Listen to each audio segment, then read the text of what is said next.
As Rafaela mentioned, we do run Cambridge courses both online and then we also run Cambridge exams in our summer centres. So for that reason, we've been doing some cross promotion, I guess you could say, with Cambridge, and we're going. Charles is going to talk this evening about the listening B1 for schools exam.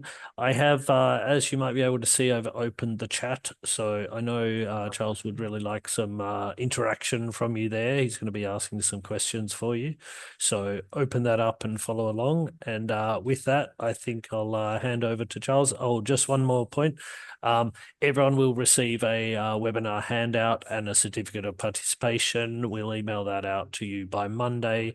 If you don't receive it, check your spam. But if you don't, then I'll put in the chat the email address that you can write to us at. With that, I'll hand over to Charles. Okay, thank you very much, Josh. And thank you all very much for coming out this evening to attend this webinar on the B2 preliminary for schools. So before we start into the presentation, let me just briefly introduce myself.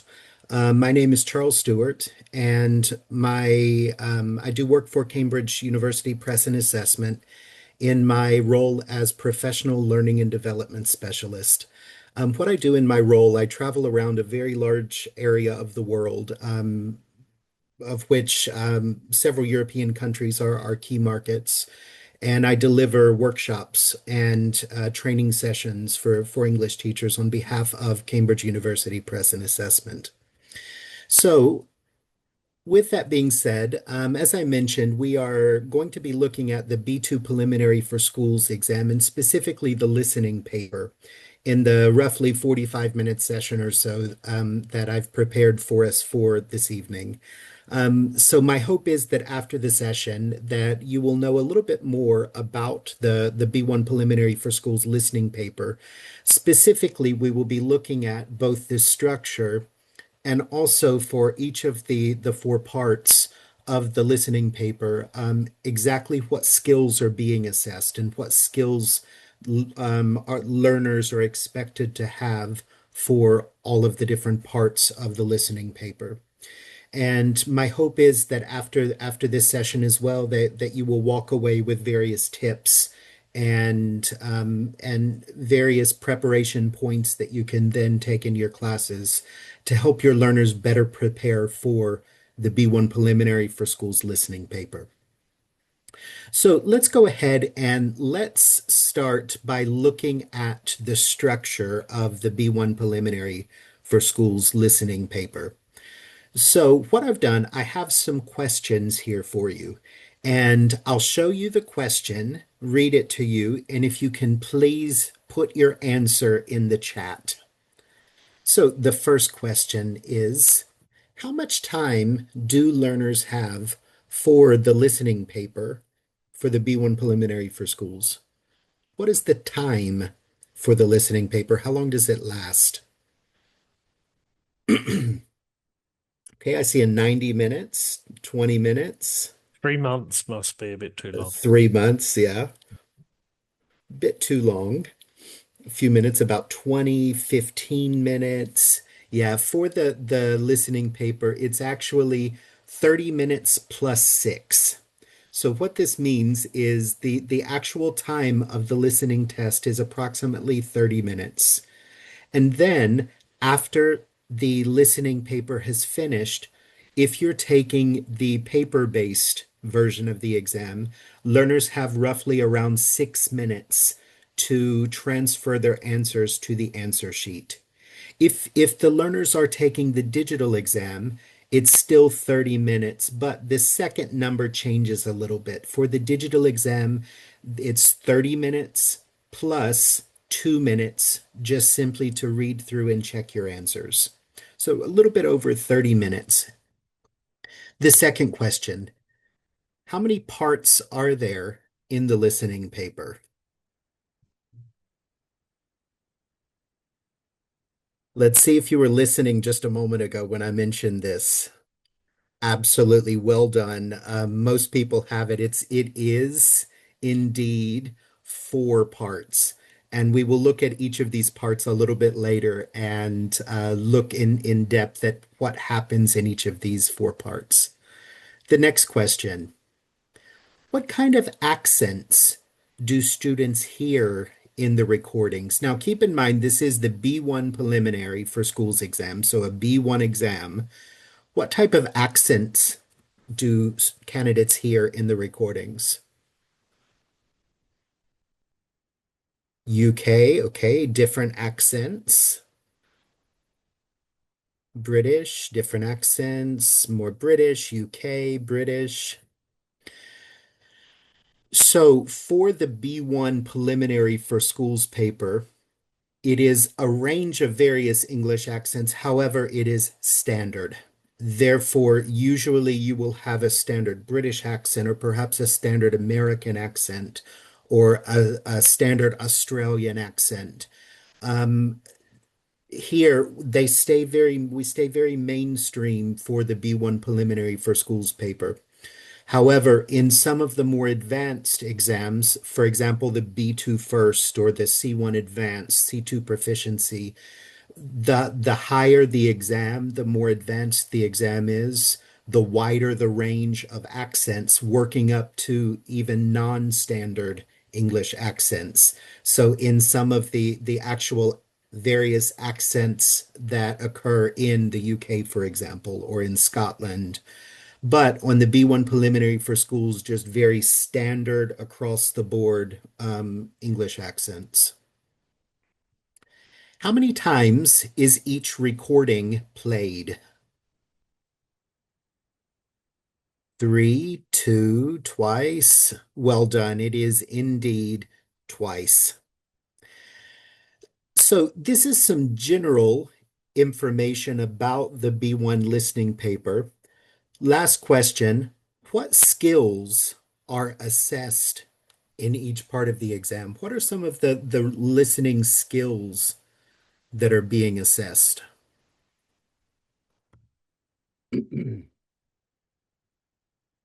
Any ideas?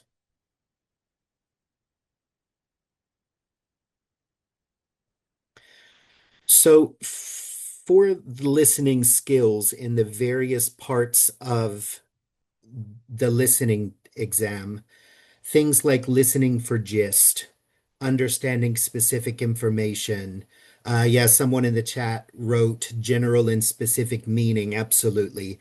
Identifying opinions, feelings, attitudes, understanding speaker purpose and agreement. And when we look at each part of the listening exam, it's very important for us as teachers to have a good understanding of exactly what is being assessed.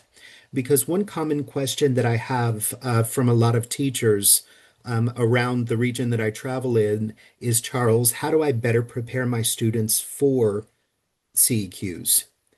And my answer is always the same. For each part of the exam, make sure that you are understanding exactly what is expected of the learner.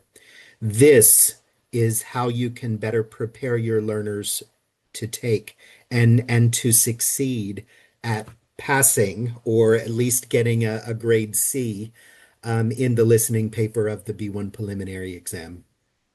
Now, when we dig a little bit deeper and look at each of these four parts, we can see here in part one, typically there's 1 to 2 speakers in each short extract. In part one, any ideas? What type of questions are asked? Is it gap fill? Is it short answer? Is it multiple choice?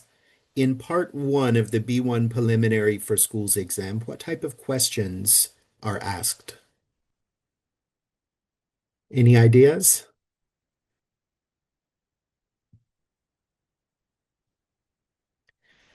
Someone wrote multiple choice. Absolutely. Part one is indeed 3 option multiple choice. So this would be multiple choice with A, B, C. 7 questions. And then here what the task tests, identifying key information and choosing the correct visual. We'll see in just a moment an example. For part one, there are 3 pictures that the candidates are given, and they have to choose A, B, or C, which of the pictures matches what they have heard. For part two, there are two speakers in each short dialogue. Once again, A, B, or A, B, C questions, multiple choice, three option questions. How many questions are there in part two? Okay, someone wrote six. A few people wrote six. Yes, it is indeed six questions. In part two, even though it's the same type of questions, they test very different things. So in part two, it's understanding the gist and the main idea of short conversations. So rather than looking for at information and visuals, it transitions into actual conversations that you're having to answer questions regarding. Okay, in part three, how many speakers are there in part three? Any ideas?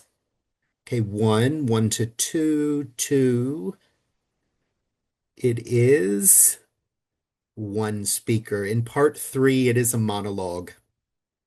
And we can see here for part three, the type of question changes to gap fill. So usually one or two words that the candidate will use to fill in the gaps. Once again, with six questions. And here we have transitioned into listening for specific information. So rather than the gist, we're listening now for specific information and key details regarding the monologue. So with each part, it's getting progressively more challenging as far as what the test itself, what the task tests. And then lastly, in part four, there are two speakers. Typically, this will follow an interview format or a discussion format with the two speakers. We've gone back to ABC, the three option multiple choice questions. How many questions are there in part four? Okay, I see a couple of sixes, more sixes. There are indeed six questions. Well done.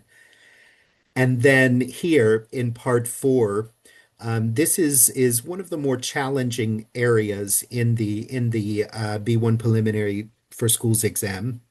Here, it tests understanding attitudes, opinions, feelings, and detailed meaning as well. So one of the reasons why part four tends to be a bit trickier is this understanding attitudes and opinions.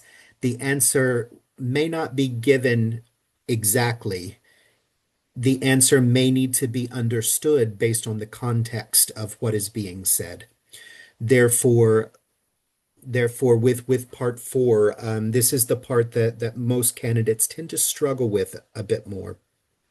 Am I right, Charles, in remembering that Mhm. in part four, like when you have the sort of interview or discussion, often there's about six sort of interactions between the people, if I remember. So it's sort of like Exactly. There are ask multiple a interactions. question and give a long answer. The question, however, in the paper won't necessarily be the question that the person asks. So they might Exactly. say, where did you go on holiday last year? And they might say, oh, I went to Brazil and it was great because it was warm and humid and I love that weather.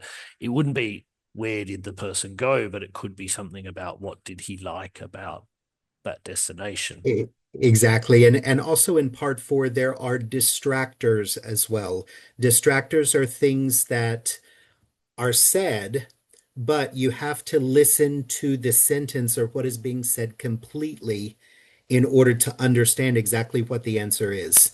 Initially, this may seem like the answer. This is the distractor. However, in listening to the entire text of what is being said, this is actually the answer. Yeah, so it could be So, something yeah, like, well, my wife enjoyed this and my kids liked that, but I like this.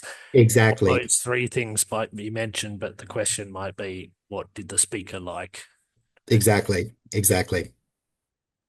Okay, so this is a general overview of the four parts. Let's dig a little bit deeper now and look at each of these parts and establish what it looks like, what skills are being tested, and how we can better prepare our learners for this particular part of the listening paper. So, diving right into part one, if we look on the screen here, this is an example of one of the questions from the digital version of the exam. Do keep in mind that even though I will show you pictures of the digital exam, the paper-based exam looks very, very similar. Same structure, same layout, everything remains the same. So we can see here questions 1 through 7. For each question, choose the correct answer. And we see here, what will the boy bring for the barbecue? So 3 different pictures that the candidates must choose from. Now, in this task, once again, there are 7 short listening questions, and each question will always have 3 images. Therefore, the candidates need to listen and choose the visual image that best answers the question. And once again, here they're listening for specific information in the text itself. So, how exactly is the best way for the candidate to go about doing this part of the exam? What I recommend is with each recording being played twice, the goal should be the first time that they hear it, they try to answer the question. So therefore, when the recording is played the first time, they're listening for gist. They listen and they choose the best answer so that the second time that they hear it, they're then able to listen again and check their answer. In the lower level exams, always encourage your learners to use that second time that they hear it to check their answer. Even though they may know immediately what it is and they choose it, always encourage them to listen again just to make sure that they have indeed chosen the correct answer. Usually, candidates who allow their focus to go someplace else and zone out, usually they run the risk of having very silly mistakes. They accidentally choose this picture rather than this one, even though they knew that this one was the correct answer. So always encourage your learners to check their answers. Now, what exactly is being tested here? Well, the first skill would be listening for specific.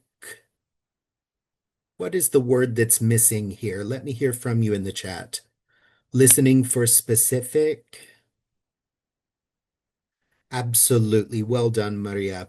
It is listening for specific information. So things like times, could be prices, it could be locations or activities. Identifying key details, the key information of what they hear. Also understanding everyday. What is this word? Well done, Claudia. It is understanding everyday vocabulary. Also distinguishing similar information. So, for example, Friday versus Thursday. Now, there can be some sometimes distractors in part one, and that's where this would come into play, Friday versus Thursday. And then lastly, understanding. Any ideas for this word?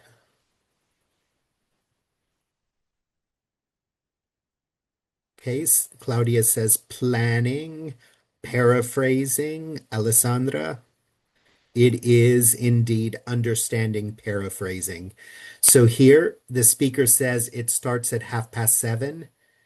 And the picture may show a clock that says 7:30. So being able to understand that 7:30 means 7:30 in reality. Now, one fun activity that I would use with my learners to help prepare learners specifically for predicting information.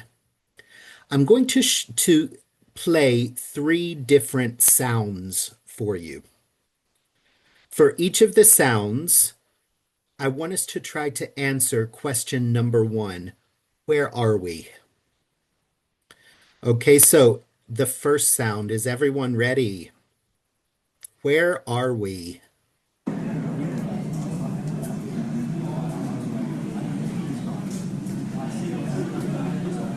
Let me hear from you in the chat.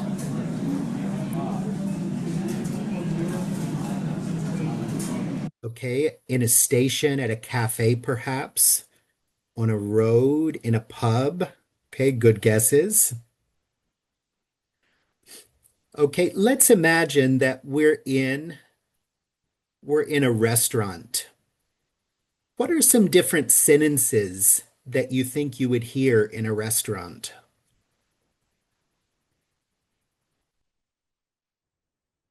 What are some different things that you would hear in a restaurant? Specific sentences or questions.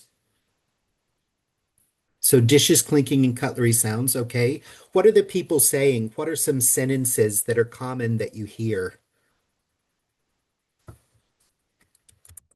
So for example, I would like some fries. What would you like to eat? How can I help you? That's a good one. What can I get you? It does depend on the type of restaurant, definitely. Have you got? Okay, well done. So let me play the second sound for you. Where are we?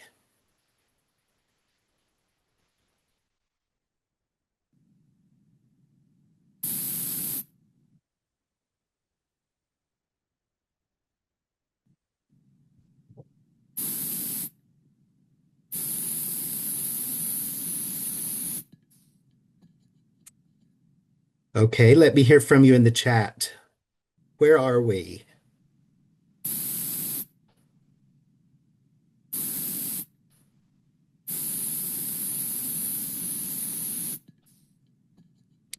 Perhaps a radio station? Under the shower? Good. A car wash in water? Okay. Outside in a silent room at the seaside, could be the wind. Ooh, someone said a hairdresser. Maybe it's the sound of the hairspray that they spray on the hair. Okay, imagine that you're at the hairdresser. What are some different sentences or questions that you would hear at the hairdresser?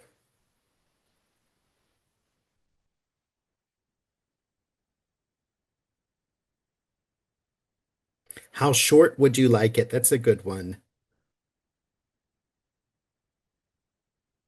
Anyone else?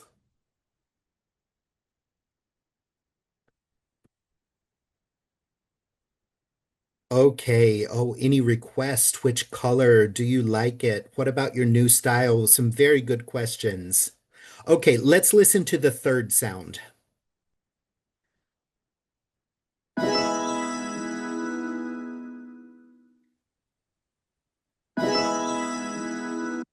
Where are we?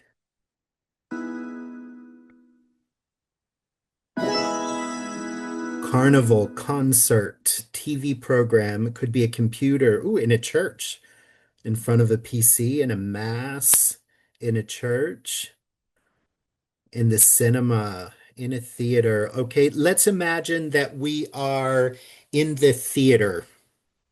We're going to watch an opera.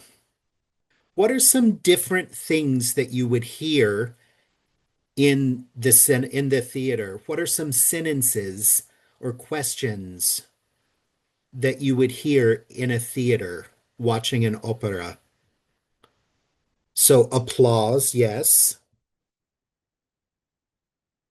What about when you walk in and you need to give your ticket? What do they say to you?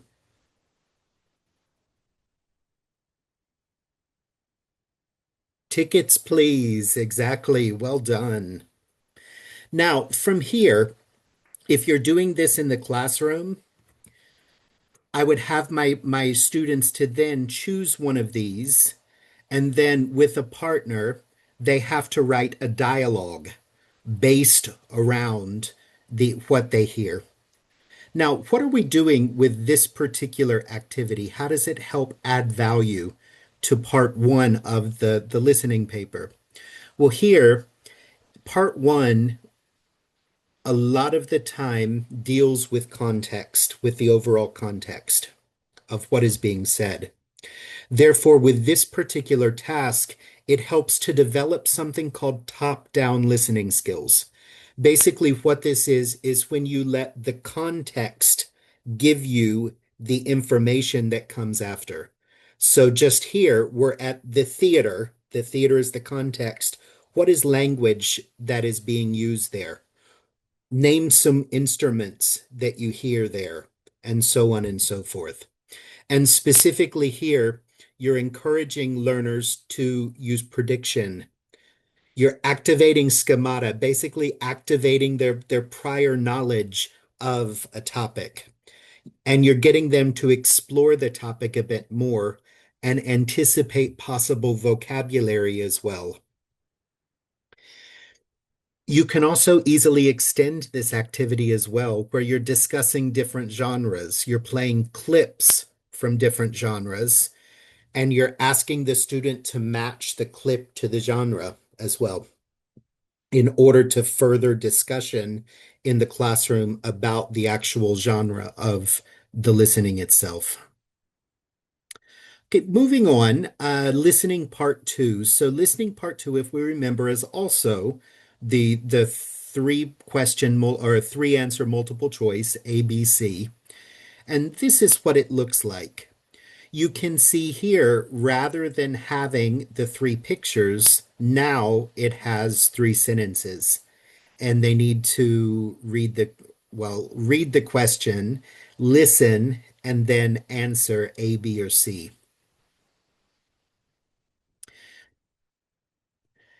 Once again, here, we are listening for gist. So rather than the overall context questions of part one, we're now going down and we're starting to focus a little bit more on what is being said and listening for understanding of what is being said. Now, once again, with how to approach this task, much like part one, their goal should be the first time that they hear the text, they should immediately try to answer it, using the second time to check it. Now, if they don't know the answer to one of these, it's okay. Just don't panic and encourage them not to panic if when they hear it, they don't know the answer. There's always the second time that they can then go and listen to it again to try their best to determine the answer. However, the goal is answer it the first time, check it the second time.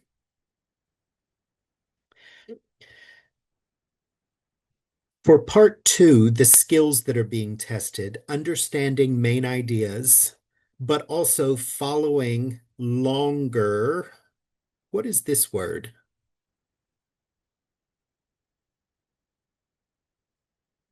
Following longer. Any ideas? Well done. Following a longer speech. Part one, they're very short. Part two, they get a little bit longer. And within this speech, they may possibly have to identify various attitudes or attitudes or opinions of the speakers, as well as understanding reasons and someone wrote efforts, explanations, examples. Here, explanations. Also, there's an aspect of recognizing context as well. So, who is speaking? Why are they speaking as well? And lastly, understanding detail in what is this word?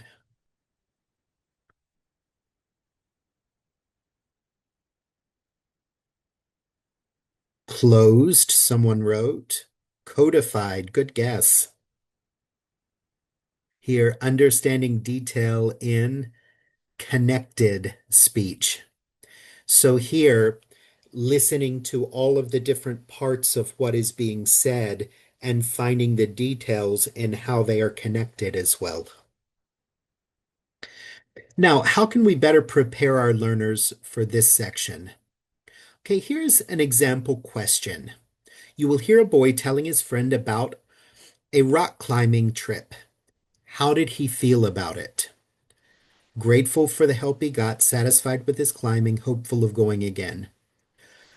In A, what is the key word in A that we need to be listening for? It is grateful. Okay. In B, what is the key word?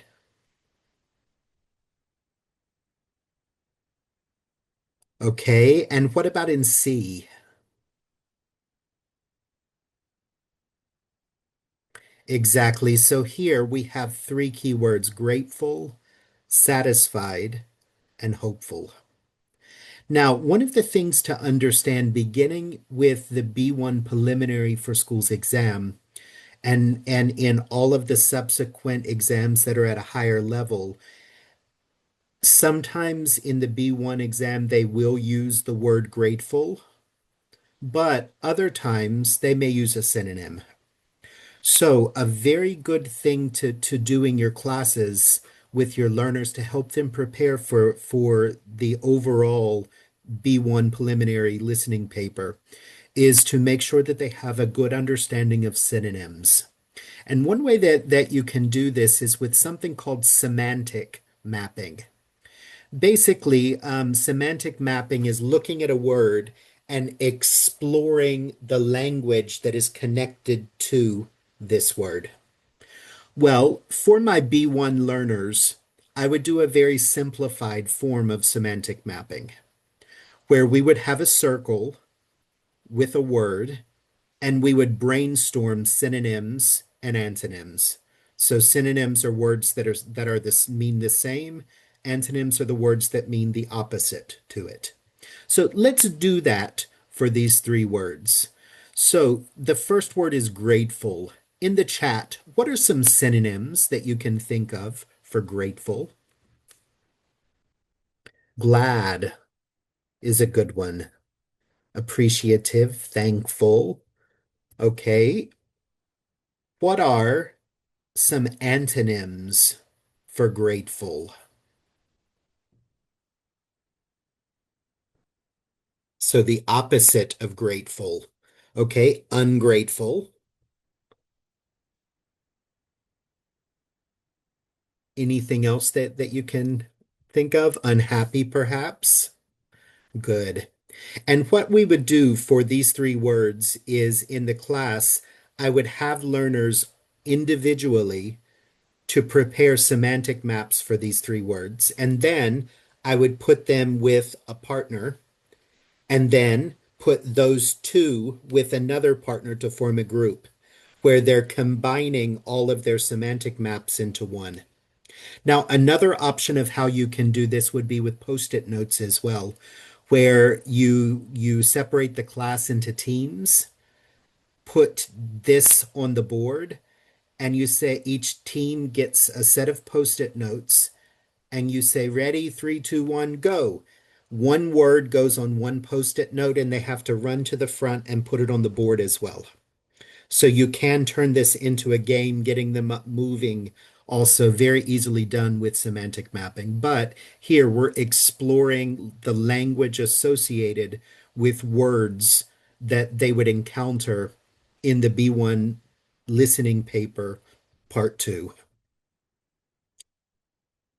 Now here, once again, you can see here it does have a lot of value to the learner with doing semantic mapping. Um, but look at the last one here. Become more confident listeners. When learners are confident of the language that they know, they're then confident in what they hear as well. And that knowledge will translate into answers on the exam itself. The more activities that we can do with our learners to help them become more confident listeners, the better they will do overall on the exam itself. I think it's a good point too that like when we, native speakers go to a place, there's if we go to a fruit shop, we're expecting a lot of words. Hmm. If we go to a butcher's, we're expecting different series of words. And Absolutely. therefore, these are the sort of things that make it very easy for us as native speakers to not even pay a lot of attention. We don't have to Yeah, listening so hard because we know it. If someone started talking about sausages and chops in the fruit shop, then we would get a bit confused, obviously. But this is absolutely. the tools we're trying to give the students for this, to get used to the idea that these things come naturally to us because they evoke those, but they have to work at it for a bit. And then their listening will get much better because they're sort of taking into account the context and things like we do in our first language.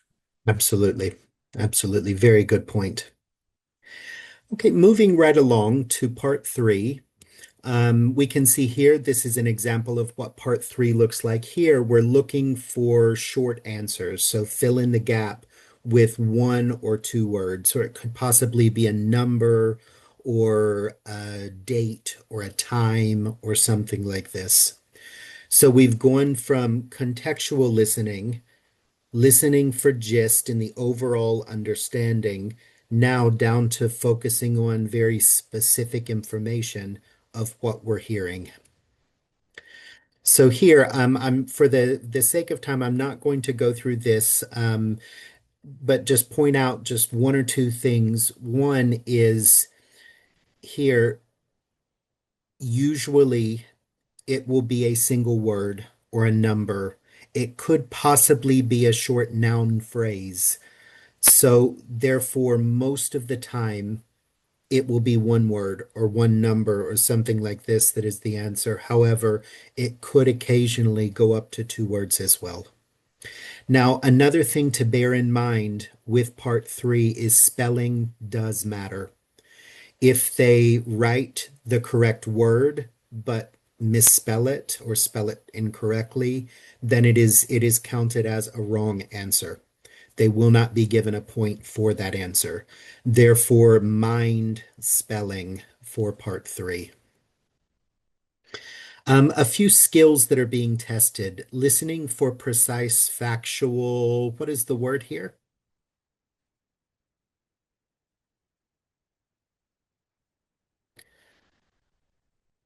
Well done. It is information.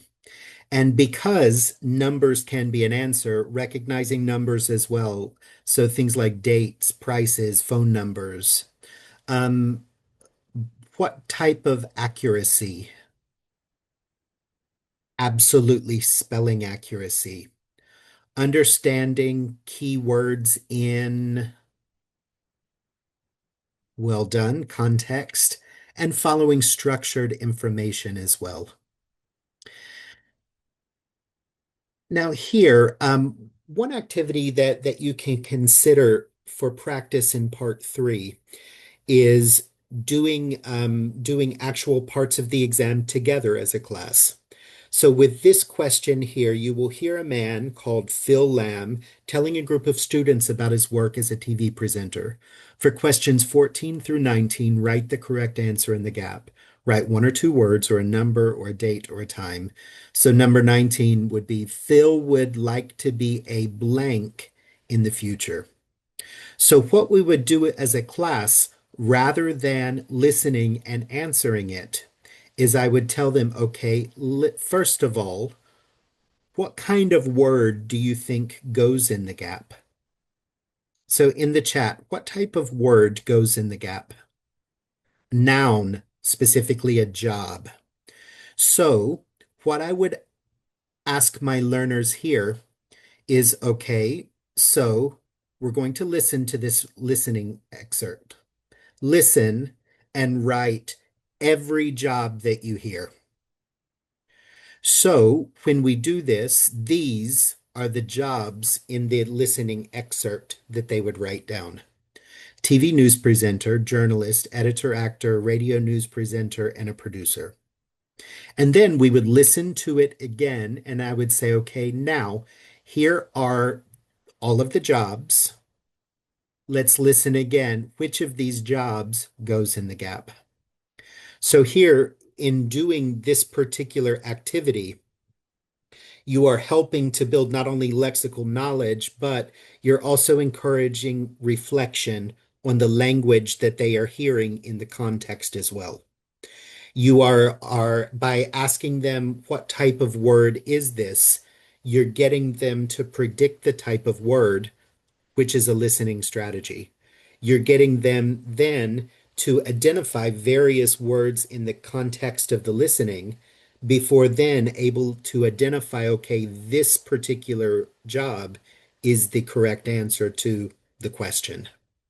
So these are all very important strategies that we're training with our learners for this type of activity. And for those of you wondering, I skipped through it. I apologize. The answer to the question was actually a producer. Phil would like to be a producer in the future. A second activity, this one is actually quite fun, and I would like for us to do it now together. So, what we're going to do, you're going to listen to me, and I'm going to read one paragraph. Listen and write a one sentence summary of what you hear. Short sentence, just a quick summary of what you hear. And then, of course, type it in the chat. So, hi, many thanks for inviting me. I've been a TV news presenter for 4 years now. I did a couple of other jobs at university, first in radio in my home city, and then as a journalist on a magazine. I enjoyed both jobs very much. One more time. Hi, many thanks for inviting me. I've been a TV news presenter for 4 years now. I did a couple of other jobs after university, first in radio in my home city, and then as a journalist on a magazine. I enjoyed both jobs very much. So, in the chat, write a one sentence summary of what you hear. Not words, I see phrases, I want sentences.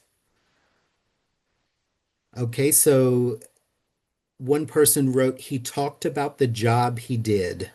Good sentence. A journalist telling about his work experience. Okay. He did two jobs in radio and as a journalist after university. Good job.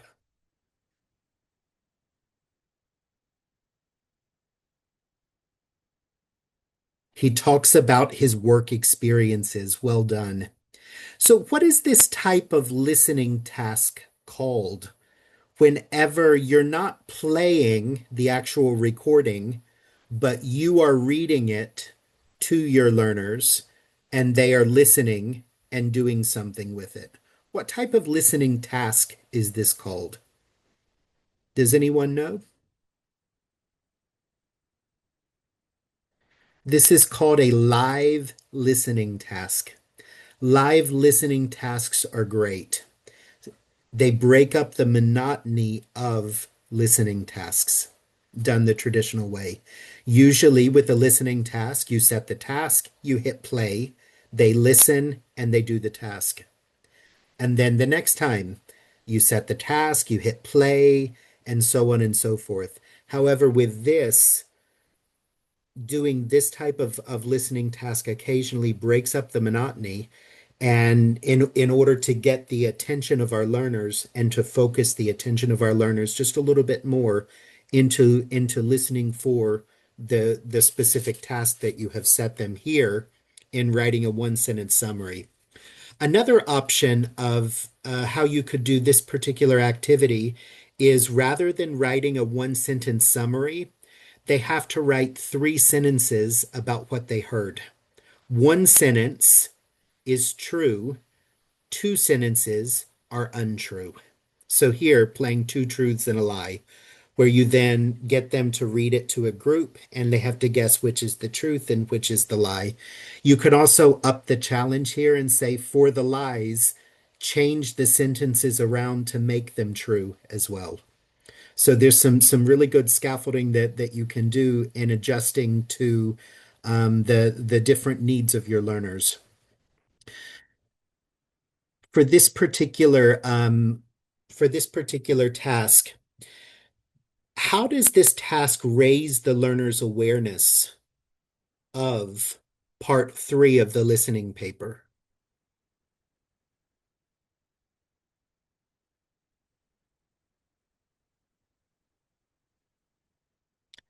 How does this task raise learners' awareness of what to do in part three?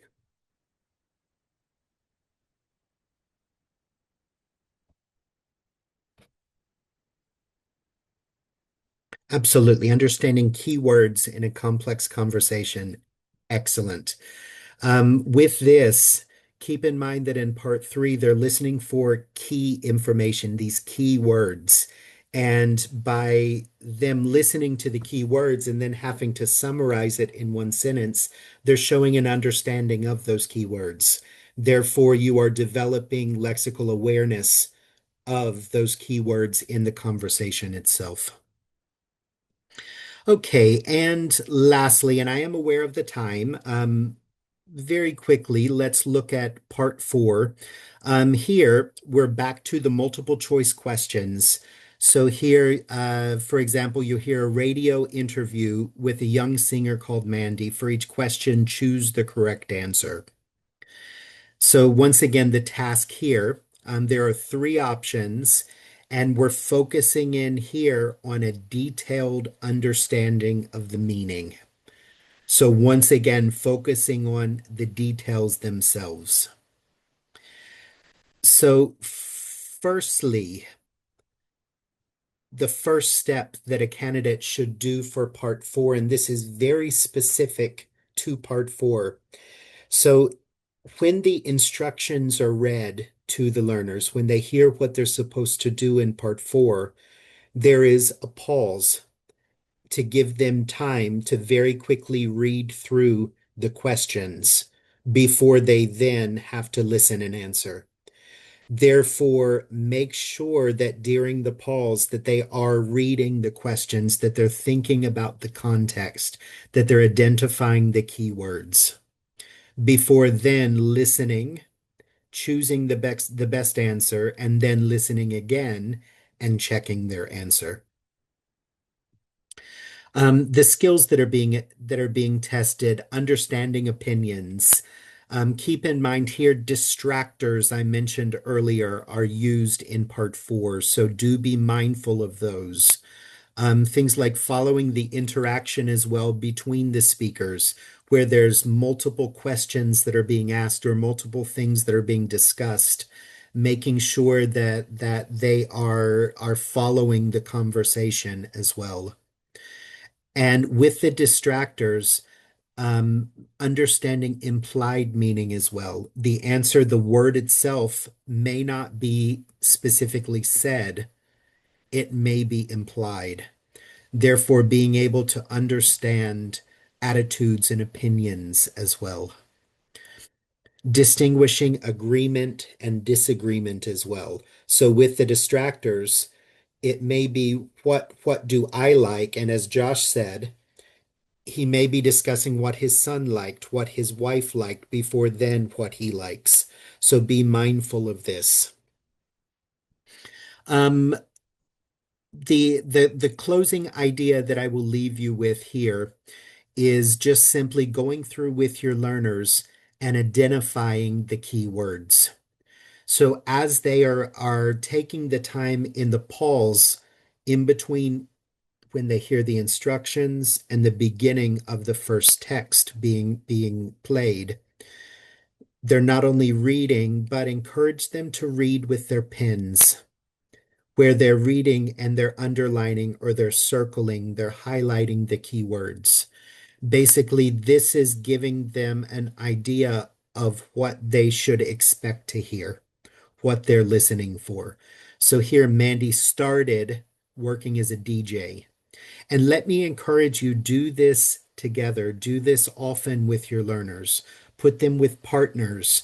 Do it alone. Do it in groups. multiple times because this is a skill in and of itself. So here, what does Mandy say about her singing career? Career would be a key word. It started by chance, by chance. Took years of practice. Of course, practice. It began with the song that she wrote. So here, a song that she wrote. Once again, they're anticipating what they are about to hear. So, with that being said, we have looked at all four parts of the B1 listening paper. I want us to think about everything that has been discussed in this webinar. We began looking at the overall structure of the paper before then looking at all four of the parts and thinking about what learners are expected to know skill-wise going into the listening paper. I want you to think about a takeaway that you will leave this session with. It could be something that you learned, something that you knew but was reinforced, or perhaps one of the activities that you would like to try with your learners. What is one takeaway from this session that you will leave with? And let me hear from you in the chat. So the third idea, the sentence completion idea, pre-reading the questions, semantic mapping. Excellent. I think most people are saying they want to use all of them. Well, I would say try them with your learners and see what works. You may have a class where you try something that I mentioned and it just fails miserably. However, with another class, you try the same thing and it works brilliantly. So let me encourage you, try some of these ideas and reflect on how well it works or what you could change to make it work better with your learners as well. So, with that being said, let me thank you for your participation. Thank you for your engagement. Let me leave you with some resources. Now, I'm going to click very quickly through the resources. There are a lot of QR codes. However, do not scan any of the QR codes. These will be in the PDF that Yeah. Josh will send you. We'll be sending these out to everyone, so don't worry. You'll Yeah, so read the text and firstly, get them. the B1 Preliminary for Schools landing page, there are a lot of useful materials and information on here that are provided for you, as well as the handbook. All of the examples that I gave you of the questions come from the handbook. There's also another guide that Cambridge has in specifically developing listening skills for the B1 preliminary exam. Therefore, have a look at this as well. There's some very useful information and activities that you can use with your learners as well to help them prepare for the exam. Also, do have a look on our YouTube channel as well. We do have a lot of various webinars that are posted on there, as well as some speaking exams as well for the B1 preliminary. I know that this was a focus on listening today. However, you can find materials for the speaking exam on our YouTube channel. And lastly, do connect with either myself or one of the other two members of my PLD team.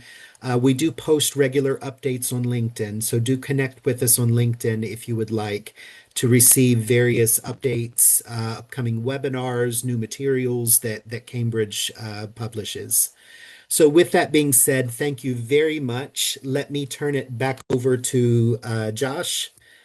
And thank you very much, Charles. Look, I think everyone appreciates it because I think we do find that teaching listening is often, we'd have a tendency just to put the listening on and expect students to Absolutely. spend more time practicing just by listening. But I think these the more we can get them interacting with these things, preparing, Definitely. doing a bit of preparation for the listening, reflecting on their listening, looking at the different skills for the listening, it can really help what is often one of the most difficult parts of the exam in my Absolutely. experience, particularly for students who are not living in a, English speaking environment. They might not have that much contact, although luckily with the web and things like that, social media. They're getting more and more, I guess. But anyway, thanks a lot, Charles. And Thank you. in the chat, I've been putting in information about receiving handouts and certificates, and there's some emails and a web page for our YouTube playlist. Charles will be joining us again next week. For we will be talking about the First for Schools writing, so the B2. The next two webinars, which will be the last for our season, are going to be about the First for Schools. Next week, we're going to be looking at writing. So I will be seeing you again next week, Charles, and I hope we'll be seeing Yes, sir. everyone in the chat back again. Okay. Absolutely. Bye, Thank you everyone. very much. Have a good evening. Bye, bye, You bye. too. Bye.